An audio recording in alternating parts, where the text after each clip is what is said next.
The subject is the new urban resistance progressives go local. Maybe you've noticed, as I have, reading in the New York Times recently, that they have a new feature called The Week in Good News, which they really have, because our battered psyches need that. And this evening was sort of inspired by what I think of as the nation's version of the Week in Good News. It's called Cities Rising. It's a series about the positive activities happening on local, municipal levels in the face of the total dysfunction at the federal level.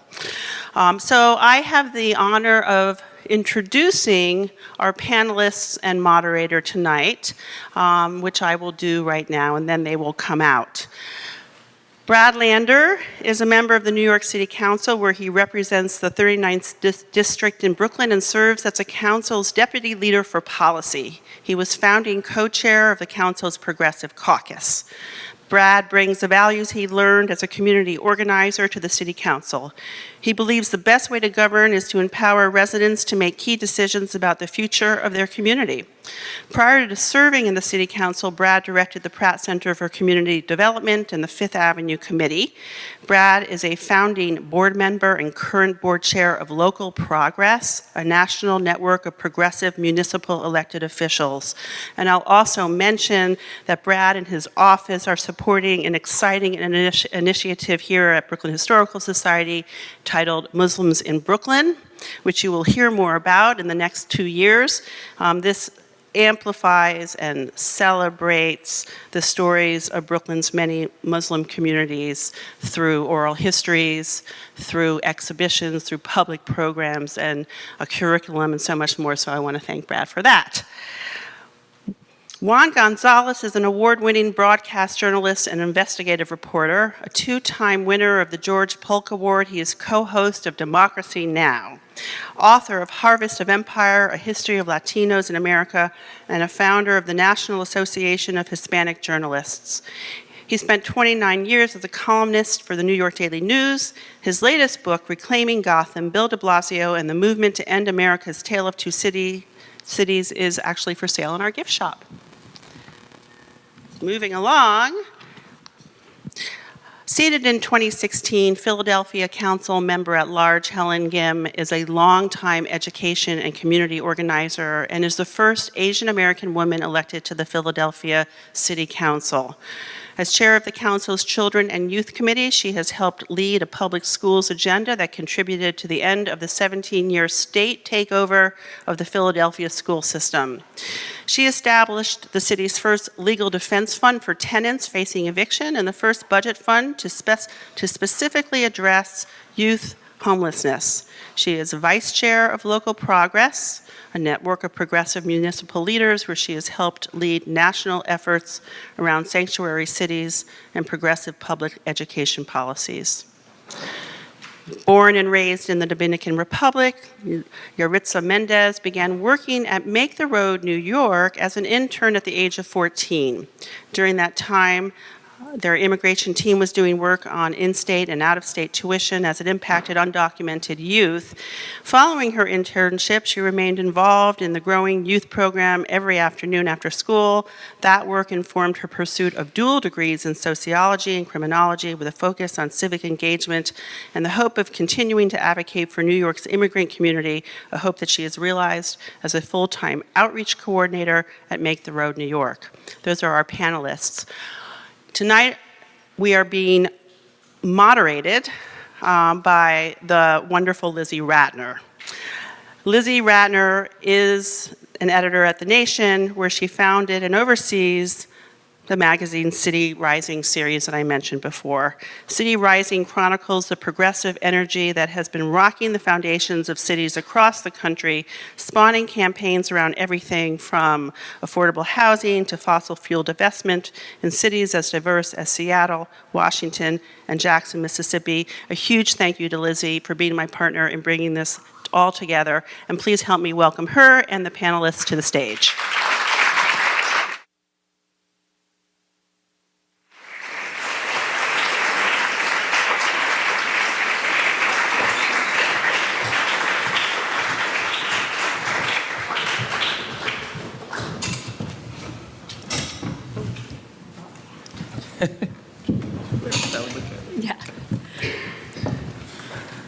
Well, I want to begin by thanking Marcia so much for hosting this event and shining a light on all that's happening in cities throughout the country right now.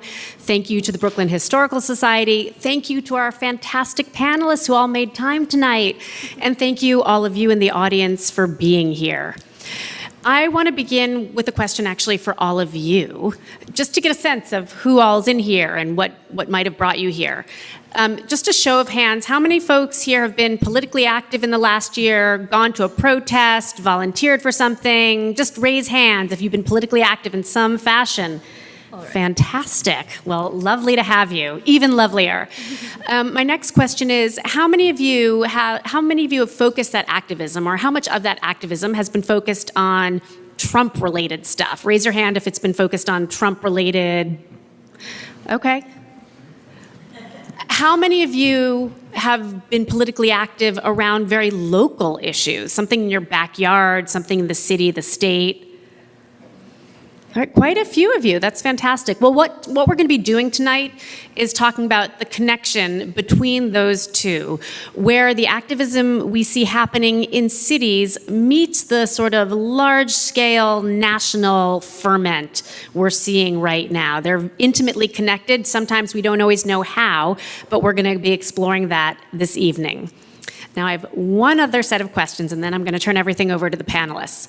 I'm guessing a lot of you have been following the news, following the stories of children being separated from their parents at the border, following the stories of the Supreme Court last week saying, hey, it's okay to purge voters from the voter rolls, following the stories of Trump pulling out of the Paris Climate Accord, following all this stuff for the last year. But how many of you know that literally hundreds of mayors have pledged to follow the commitments of the Paris Climate Agreement in their own cities? Yeah, a number of you do. Fantastic.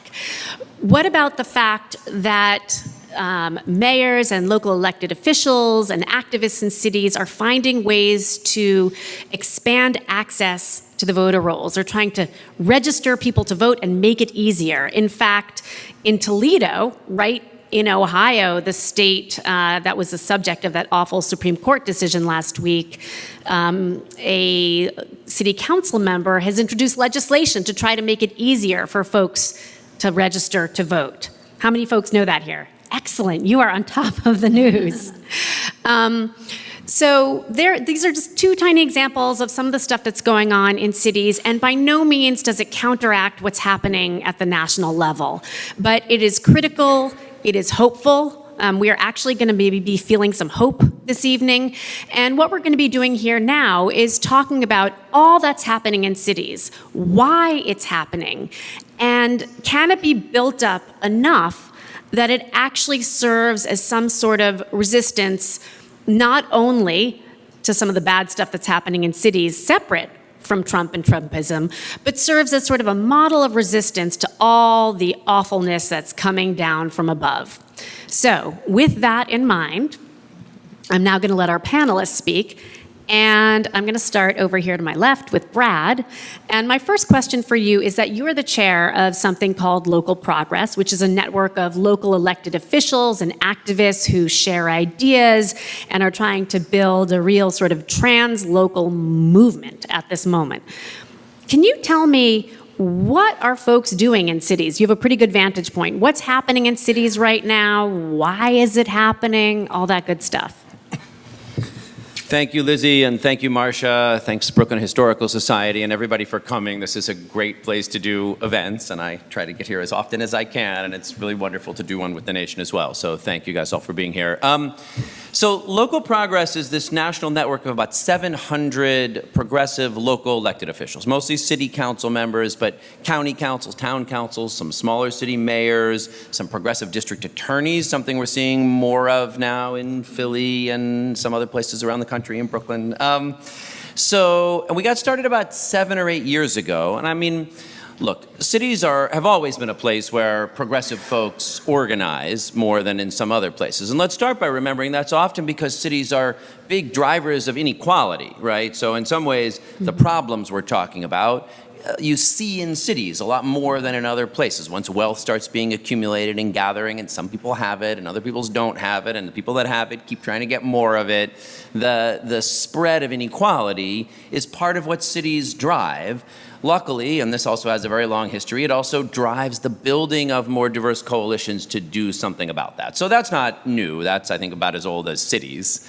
But I do think there's something about the moment we're in sort of our economics and politics that have made that even more true over the last few years and well before the Trump election. Obviously, we've become more focused on the ways the country is divided geographically, but it was already true a while ago that the more diverse country and more diverse America is showing up in cities, and not just in New York and Philly and Seattle and Los Angeles, but in Toledo and Chattanooga and Jackson, Mississippi, and in a whole wide range of places where the more diverse America that is emerging is being made real, where folks are seeing all these different kinds of problems and opportunities. And some of those relate to national politics for sure, obviously like immigration, but many of those are very local, like policing or like affordable housing, two huge issues to local progress members, on which we're sure not getting any help from the federal government, but those were problems our cities were facing long before the last 18 months. So 7 or 8 years ago, folks started to get together and say, we need to network and build power together.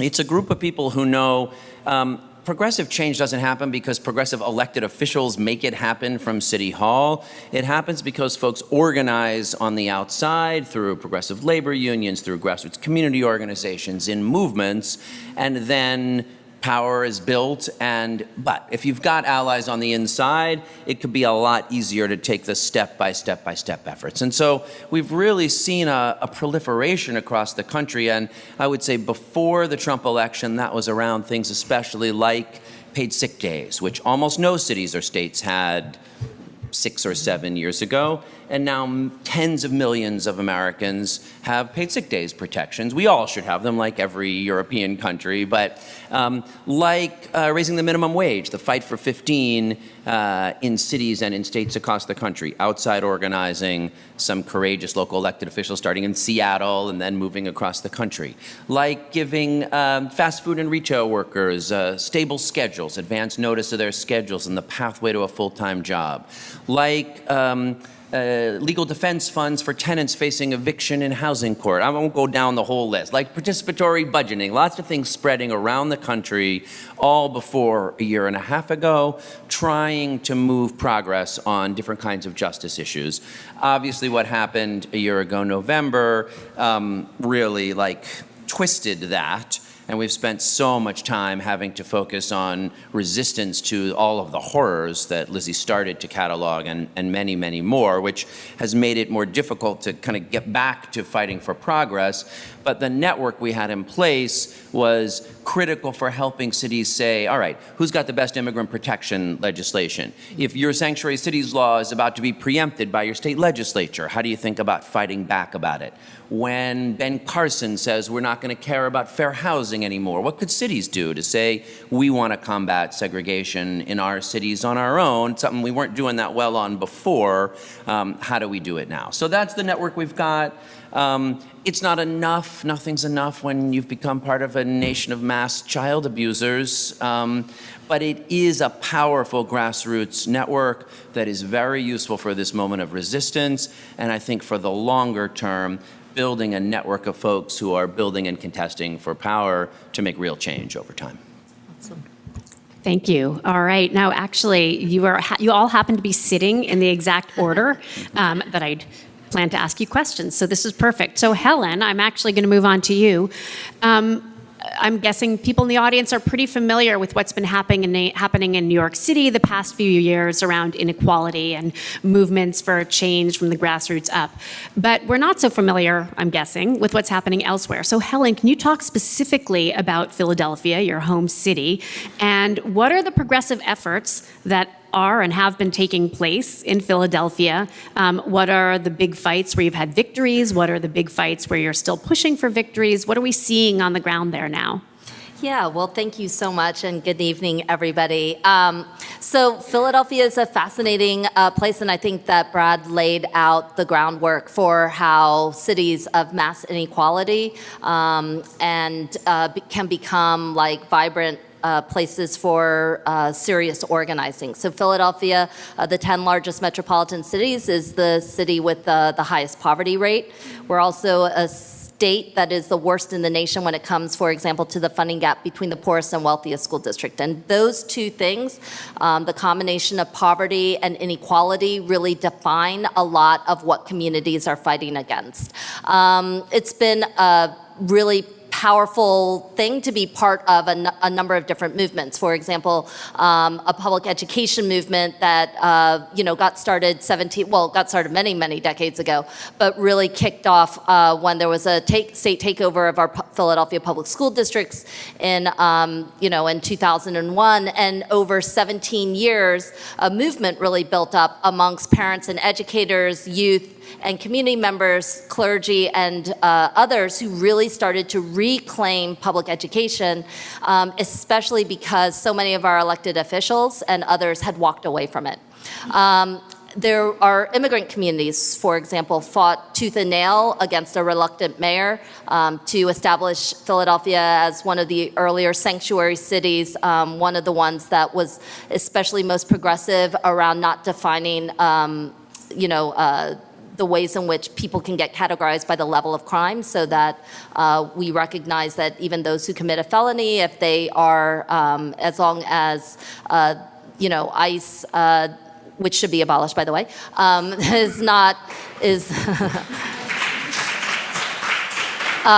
as long as ICE does not, lacks a judicial warrant, that we let them go free in the same ways that we honor other constitutional rights. And then most recently, we have a vibrant criminal justice movement that elected one of the most progressive district attorneys, a gentleman who spent all his life as a civil rights defense lawyer, swore off the death penalty, and in his first half year in office has already ended cash bail for a number of crimes, has refused to prosecute on the death penalty, and we in Philadelphia have done so much to reduce the jail population that we're getting ready to close down one of our county jails.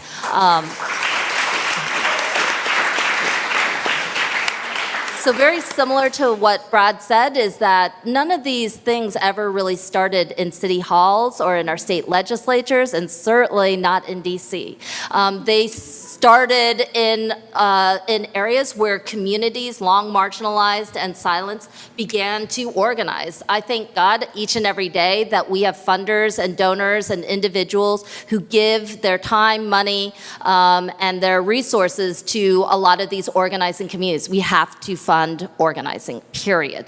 Advocacy, social services, they're great, but you got to get organizers on the ground who are connecting with people, mobilizing constituencies, and most importantly of all, like what we've been able to do in Philadelphia on a small way, and believe me, there are lots of challenges, but the extraordinary movements around immigration, criminal justice, and public education were at their heart multiracial, intersectional coalitions for justice. Those are incredibly hard to build. They take a long time, but if you are excited or amazed by what happened in Philadelphia, just know that organizers who made paltry sums of money in small, scrappy little organizations in their neighborhoods and communities did this work over a series of decades, and were able to build the kind of coalitions to move us forward. And that's where I see a lot of hope going forward today.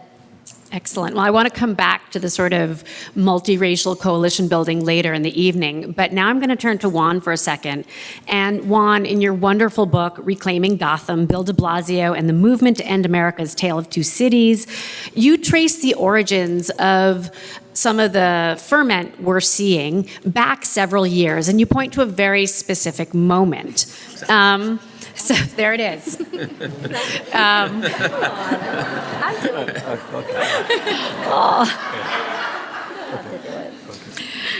So I'm wondering if you can talk in some specific detail about this moment several years ago when a lot of the organizing that had been percolating in New York City began to coalesce into something bigger. And we saw transformations here, and then also you sort of chronicle transformations elsewhere in the country.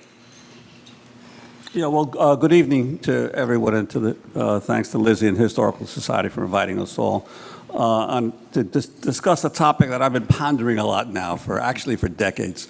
As many of you know, I've been a professional journalist now for more than 40 years, and before that, I spent about a decade as a community activist and labor organizer. So I've really had a front row seat for the past 50 years to what's been going on in urban America. And as I was getting ready to retire from the Daily News, I actually retired in 16, but I was beginning to think about it already in 13 or 14. I noticed that something was happening that was unusual not only for New York City, but as I began to look around the country to other cities, and not just in the United States, but across the industrialized world. And I trace it actually I'm not only a journalist who tries to report things as they happen, but I'm also have been dabbling in history most of my life, so I always try to look at the historical basis of this. This movement started, the current grassroots movement that had then developed by 2013, 14 to this maturing of elected officials across the country in the late 1990s and into the early 2000s, and with a bunch of scattered social activists, political activists, organizing groups in different cities around the country and daring to begin to run for political office. Now, I say this because as an old SDSer and activist in the 60s and 70s, I think one of the big mistakes that the left made in the 60s and 70s of the activists was not tackling elected office, but insisting that the grassroots movement had to maintain pure and apart from the existing political superstructures, and not understanding that you cannot not solely criticize the way that government operates, but at a certain point you have to assume responsibility for a new type of governance. And that therefore the left at a certain point had to tackle how can we do things better? And without getting corrupted, without getting bought off, although individuals will, and many will, but the movement as a whole. So what happened is in the late 90s and early 2000s in places like Richmond, California, Seattle, a few other places, activists started running for office and actually winning and beginning to tackle the issue of how do you govern in a different way at the local level. Then came the Great Recession. And the Great Recession then spawned Occupy. And these twin events of the Great Recession and then the Occupy movement provided the fuel for a much more extensive grassroots movement across the country, which actually culminated in around 2013 and 2014 with the maturing of a new progressive movement in American society. And it was represented by the victory of Chokwe Lumumba in Jackson, Mississippi. Who could have thought that an avowed, unbowed African-American revolutionary would win the mayoral seat in the capital of the most racist state in the nation, in Jackson, Mississippi. And then that was in early 2013. Then in November of 2013, a slew of progressives of various stripes, and let's not get into who's the most progressive or what. There's a broad band here. And you started seeing Betsy Hodges in Minneapolis, Martin Walsh in Boston, Bill de Blasio in New York, Ed Murray in Seattle. And these people were being elected where already there existed small cores of radical and progressive members of the city council, but they were all being fueled by grassroots movements of one kind or another. And then of course you had Ras Baraka getting elected in early 2014, and then a whole slew more of city council members in 14 and 15. So my whole thesis in the book is that there was a maturing of this movement that had been building for years without anyone realizing that it was occurring even before local progress was formed. Because the reality is that social movements don't hold conventions, right? They erupt, and they usually erupt in scattered places in different cities, and then people, once they get into a position of influence, say, oh, look at that, 200 miles or 300 miles away, somebody was doing the same thing, and we need to connect with them, and then they start connecting. So it takes a while for a social movement to actually make itself apparent, and so I think that's what was happening. And as I said before, it's not just in the United States. You look in Spain, the movement of all of the hundreds of thousands of Spaniards who were losing their homes as a result of the Great Recession and the financial crisis spawned the whole grassroots movement led by Ada Colau, who's now the mayor of Barcelona. And in Paris, you have Anne Hidalgo, the socialist environmentalist mayor of Paris. And in London, you have Sadiq Khan. And in Puerto Rico, a woman that I was writing about before anybody ever heard of her, Carmen Yulín Cruz, who led, again, head of a popular movement opposed by her own party, wins a primary, gets elected mayor of San Juan, and then, of course, after Hurricane Maria, engages in all her high-profile battles with President Trump over the nature of the U.S. Response, the federal government response to the hurricane.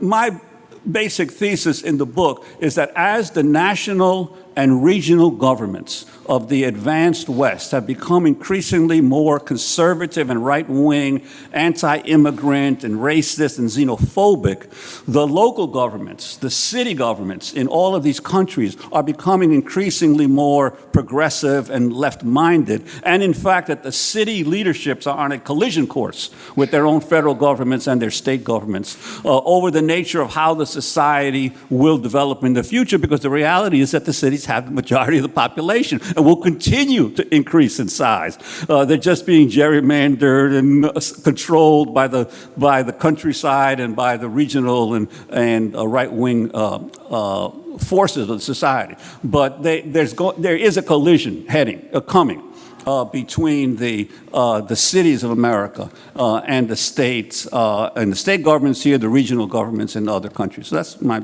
basic thesis of what I try to document in the book that is happening. Thank you. You make it all sound so clear and simple. I feel like I struggle to begin to articulate that every day. Thank you for that. Yaritza, I want to talk to you now. You are a member of one of these social movements that predated all the excitement and energy we're seeing now. You're a member and organizer for Make the Road New York. And I think one of the themes we're seeing here tonight, obviously, is that there's all the stuff we're seeing now. It has a long tail. It has a past. It has a history. So Make the Road has been really active. It's been out there. It was at LaGuardia last week to try to sort of stand there and say to the children who were, we think, being brought from Texas, we're here for you, we support you. Make the Road was out there when the Muslim ban happened, also at the airport, but you were active well before that. So can you trace the history of Make the Road's work, specifically around immigration, what you all have been doing for the last 10, 15 years that is built toward this moment and built toward the stuff that some of us are now seeing and saying, oh my gosh, look what's happening. Right. Good evening, and thank you, Lizzie, and your team for inviting me. Make the Road has been fighting. And it was part of my bio too. When I got into, in the hook of Make the Road and got really excited about the work that they do, they were working around in-state and out-of-state tuition. And by the time the whole kind of terminology about being undocumented was a taboo, not a lot of youth were coming out and saying, I'm undocumented and I need support. But we were seeing a trend and youth within our communities that wanted it to go to colleges but were either unable to because of finances and not able to access financial aid because they didn't have the Social Security number to obtain one, or that they actually ended up paying so much more than their regular colleague that had a Social Security, right? And that is the whole project and campaign around in-state and out-of-state tuition. And then the whole DREAM Act came around in fighting to protect the youth specifically, and that didn't move a lot. And as you guys can see, we're still kind of like trying to fight for it. And then the whole terminology around comprehensive immigration reform, where it's not just the youth, but actually protecting their family members and their mom and the dad, what we call the original dreamers, so that they can also be protected, and that also just went down the drain. And at the moment, we are fighting for New York State DREAM Act, which has been a fight that we've been fighting for a while, for years, and unfortunately, we have been very successful at it either.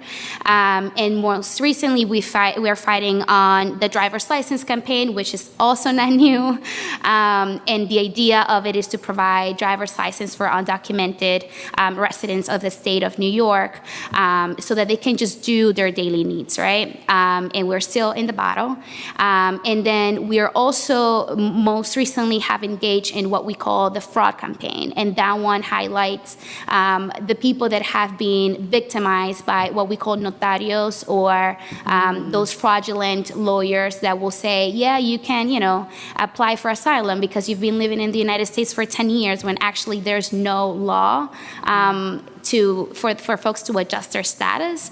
And we've been able to see a trend within our community of people being victimized and actually paying thousands of dollars because they want to adjust their status and are in the fear of what is going to happen to me next, or will I get deported or not. And so we actually have engaged in a lawsuit more recently. And lastly, we are also working with Carlos Members Menchaca and the Office of St. James about getting ICE out of the courthouses, because we're also seeing a trend of ICE going into courthouses and arresting people that either have an appearance to check in with a judge, and that could be either in immigration or in criminal court.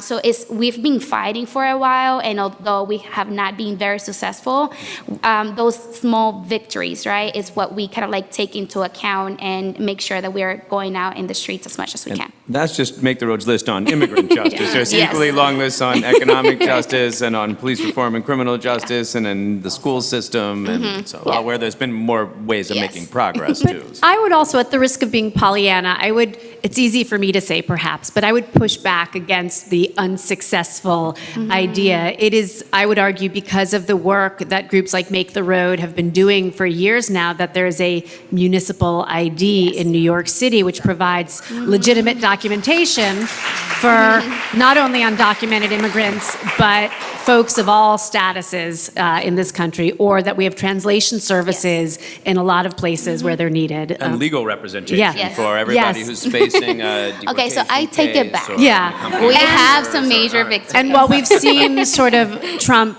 backpedal horrifically on DACA, obviously the fact that DACA passed, that came into being rather, is rather significant. So I just want to push back against that for 1 second. Okay, thank you.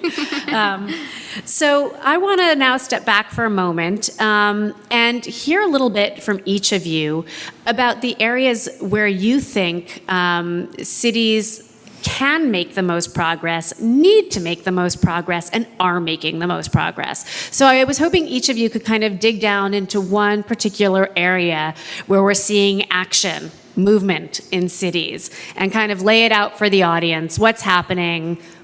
Why is it happening? Why is it important? All that good stuff. You want me to start? Yeah. Okay, fine. Yeah, we'll go back this way this time. Just to allude at one of the victories, just because I got some pushback. I'm sorry. So one of the things that the city of, or I guess the state, right, has been providing to New York State residents is something that is called NYFUP, or the New York Immigrant Family Unity Project. And what it does is it provides free legal representations to people that have been arrested by ICE and have a court appearance in the immigration court here in let's say in Barrack Street, right? Which is a great opportunity and it's a great benefit for our residents, just because not a lot of the folks that have been arrested by ICE have the means to afford a private attorney that will stick with them through the long haul and that will actually fight with them and put up a good fight. And so Make the Road and a bunch of other organizations have been advocating for this. And it's kind of like one of the huge wins and benefits that our state is providing. And although last year we kind of like it got to a pause because of like some city stuff that were happening, but we were able to put it back up again and provide that great service to the residents of our state. So that's just to get the conversation started. Thank you. Great. Yeah, well, I think one of the key areas, obviously, the more control a city has over a particular public policy, the more likely it is to be able to effectuate something more progressive. So I would say that in public education, you see enormous possibilities. Not all of these cities have fulfilled their hopes, I think, of some of their leaders and their most progressive members in the council. But I do think that in the area of public education, there's the greatest opportunity to really effectuate change. And we've seen it here in New York City under Mayor de Blasio and the previous city council. I think the court's still out of the new city council leadership, but under the previous city council, that not only universal pre-K, which is not only adding an entire year to the education of every child, but is also saving the average parent with a 4-year-old anywhere from $10,000 to $12,000 a year in child care costs. When you multiply that by all the children that have had participated in the program, I actually quantify it in the book, but I forget now. It's a few $100 million a year in terms of like savings to working and middle-class New Yorkers as a result of universal pre-K and the after-school programs, the middle school after-school programs, which again not only provide enrichment but also reduce the child care costs of parents in those hours after school and before the parents come back from work.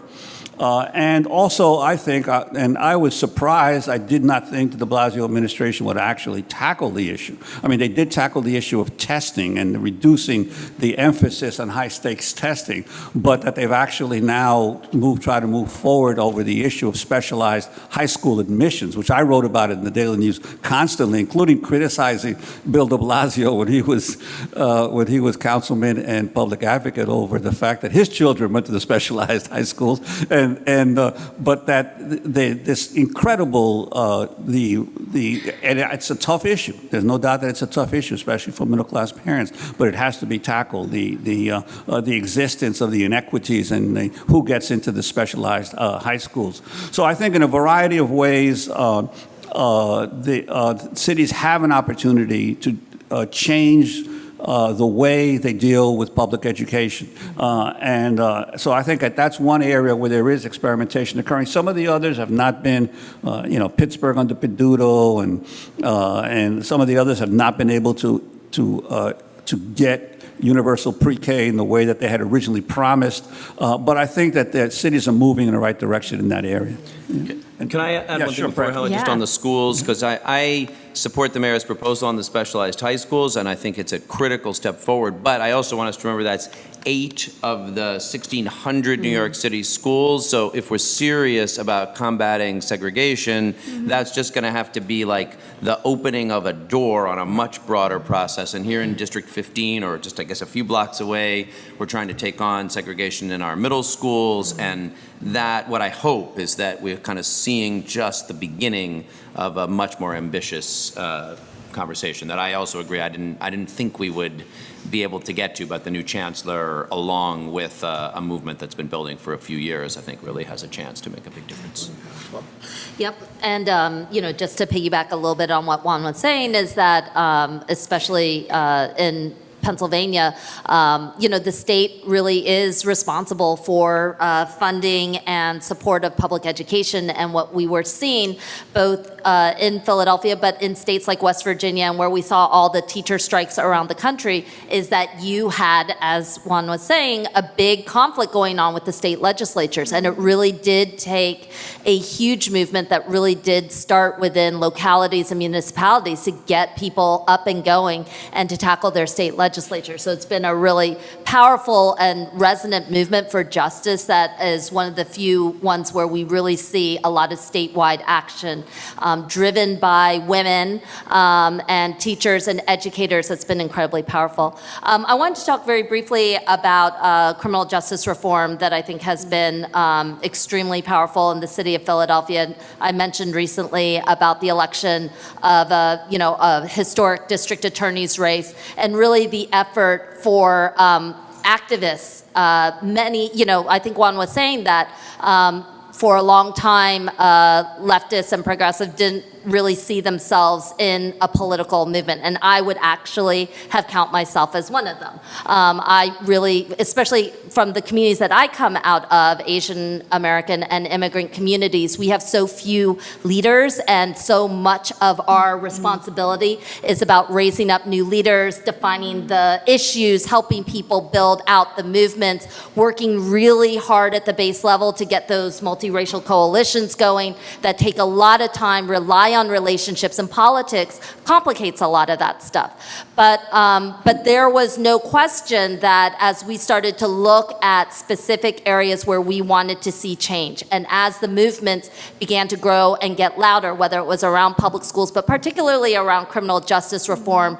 in Philadelphia, there was a need. The people were there, the ideas were there, the movement was there, and we were blocked at the political level. And so the vision was to really take on the peel back the areas where we could actually make a tremendous amount of difference. That politics was not just a big block, and it's about campaigns and money and all, political alliances, party endorsements, and all of that stuff, but that it could actually be a powerful, place where broad alliances could come together. So when people have a disciplined approach, when we have a vision for an issue, so my biggest thing is I cannot stand the celebritization of politics. Like, I can't stand that we are in love with individuals and people who can go into office and be undisciplined when then in office. You don't know what kind of vision that they're bringing in. But when you are electing somebody that comes with a movement of people,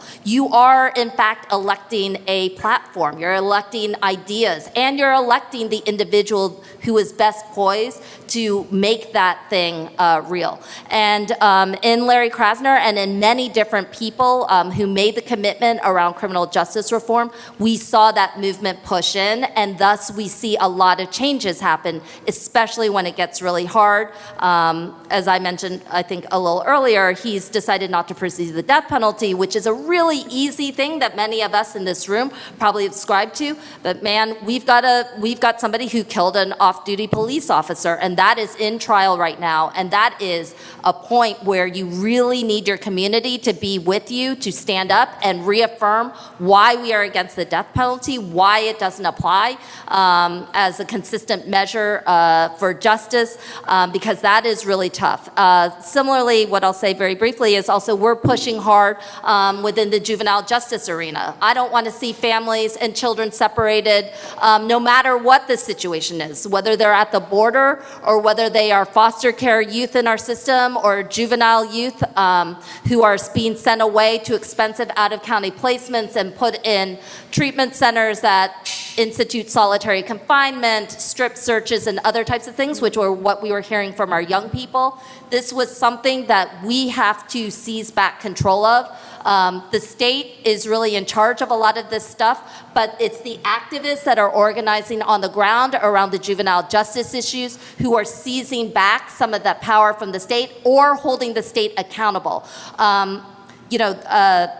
a lot of times politics can be seen as kind of a hierarchical thing, so it's like federal, state, and local, as opposed to spheres of influence in which they push up against one another. And I think what we're doing around criminal justice and juvenile justice and education is pushing on the external boundaries of where the local meets up with state and federal and pushing on them to see and make change. If I can add, before he Yeah, gets please, jump in. I on like this it. issue of local pushing against the state, in both Yeah. Philadelphia with Helen, Helen's history in terms of battling around education is unbelievable in terms of, and also redevelopment. But one of the big pushes there, as well as in Newark, when Ras Baraka was elected, was getting back city control of the public schools from a state takeover. Because in both Pennsylvania and in both Philadelphia and in Newark, the state had taken over the public school system and for 20 years had not improved outcomes at all, and yet they were still in charge of the public school system. So parent movements then developed in those cities to demand, hey, everybody else, anywhere you go in the suburbs, parents would have a revolution if they didn't control their school systems. So why are all the big cities under state control of their public school systems? And so they were able to fight. That was the grassroots movement that propelled those folks into office. Yeah.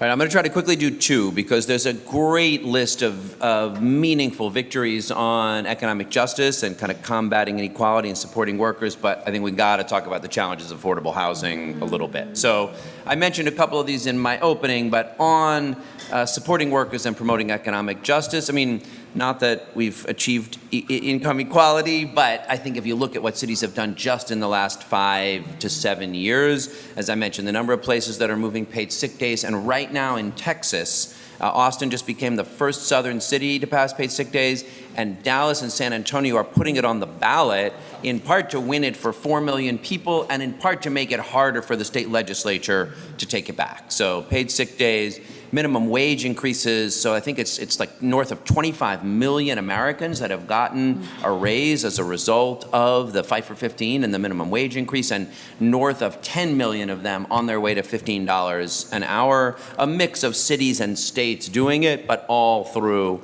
really good grassroots organizing. I think we're up to 5 or 6 cities now, including New York City, that have passed this Fair Workweek or fair scheduling legislation to make sure fast food and retail workers get 2 weeks advance notice of their schedule on a pathway to full-time jobs. A lot of movements around the country right now to eliminate the sub-minimum poverty wage for tipped workers like nail salon workers and car washeros and restaurant workers, who hopefully in New York State that will be abolished very shortly. It's kind of shameful we didn't do it when we got to 15.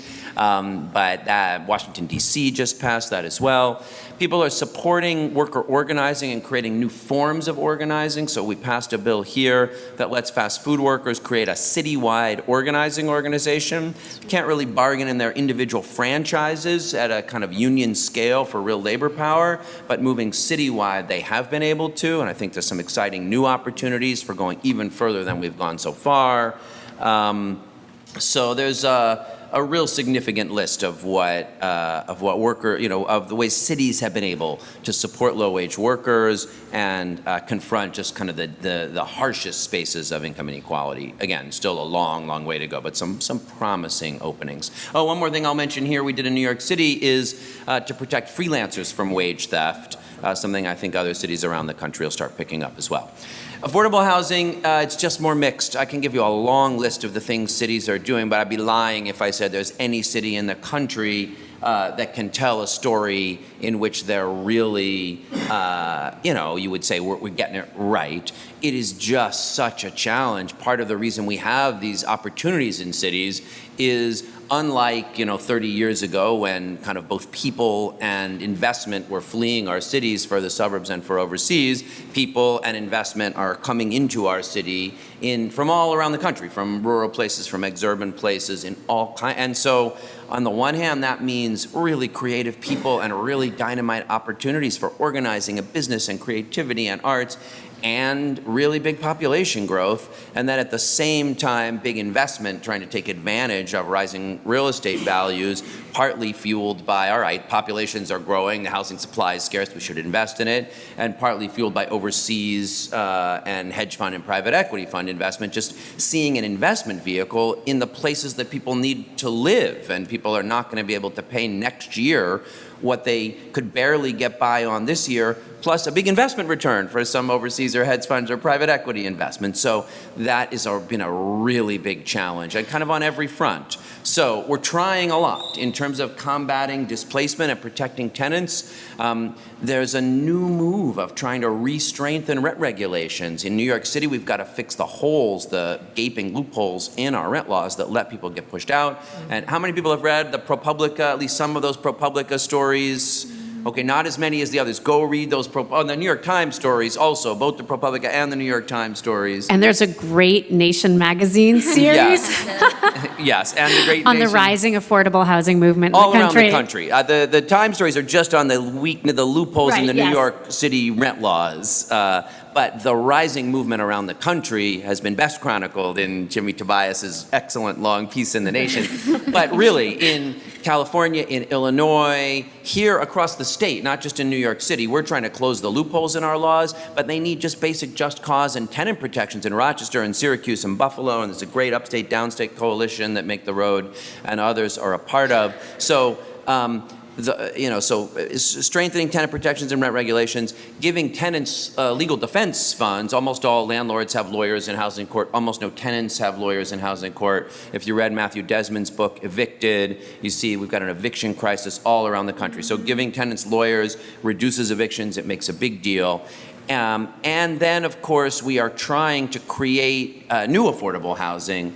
That turns out, without really any meaningful federal support, with the challenges of a public housing system that's been starved of resources, to be extremely difficult to do. And the tools that we have had to use, for the most part, involve trying to leverage development, when there's such a big private appetite for development, to create new affordable housing units as well. And that's a complex, sometimes devil's bargain, in which we don't know any other way. And amidst capitalism, a real estate economy rooted in capitalism, where most development's going to take place in the private market, and we need more units to do what we can to drive housing that is affordable as we can make it, with subsidy and with sort of leverage development, whether that's inclusionary housing or deal by deal. But it's been complicated. And of course, in every neighborhood where people feel under such pressure from displacement, or where people don't like to see their neighborhoods change with new tall development, there have been a lot of fights there. And it's just a real challenge. I think cities keep experimenting at local progress. We are trying to do more nationally. I think you'll see a rising national movement around rent regulations and tenant protections and just cause evictions. But that's one where we still have a long way to go. And I honestly don't know, without federal resources, without the scale of resources to invest in public and affordable housing in a bigger way, that it'll be possible for cities to solve the problem on their own.